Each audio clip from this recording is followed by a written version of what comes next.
Hello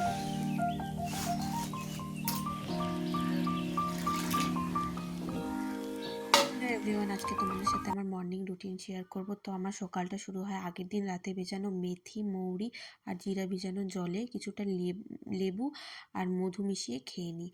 তারপর খাই এই বিট, আমলকি আর কাঁচা যে হলুদ হয় ওটার জুস বানিয়ে। খেতে একদম ভালো লাগে না, কিন্তু এটা স্কিন আর হেয়ারের জন্য খুব ভালো। আর এখন তো জানোই প্রচুর হেয়ার ফল হয়, তার জন্য ওটা খাচ্ছি, দেখি কি রেজাল্ট পাই। তারপর একটু ওয়াক করে নিলাম ছাদে গিয়ে।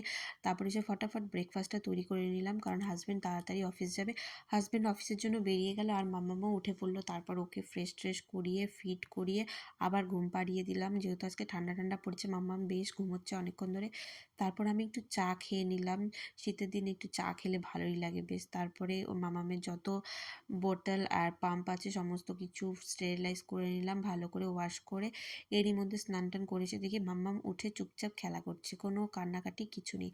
তো মামামের যে জামা কাপড়গুলো ধুয়ে দিয়েছিলাম ওগুলো নিয়ে গেলাম ছাদে। আর তার আগে মেলা জামা কাপড়গুলো তুলে নিলাম, যেগুলো শুকিয়ে গেছে আর কি, ওগুলো তুলে নিলাম। তারপরে ভেজা জামা কাপড়গুলো মেলে দিলাম। তারপরে এসে কিছুটা ফ্রুটস কেটে নিলাম, এখন আমি এগুলো খাবো। আর আমার মর্নিংটা এভাবেই কাটে। এখন আমি ফ্রুটসগুলো এনজয় করব। তো তোমাদের সাথে দেখা হবে পরবর্তী নতুন একটি ব্লগে। ততক্ষণের জন্য চ্যানেলটাকে সাবস্ক্রাইব করে দাও আর ভিডিওটাকে লাইক করে দিও। বাই।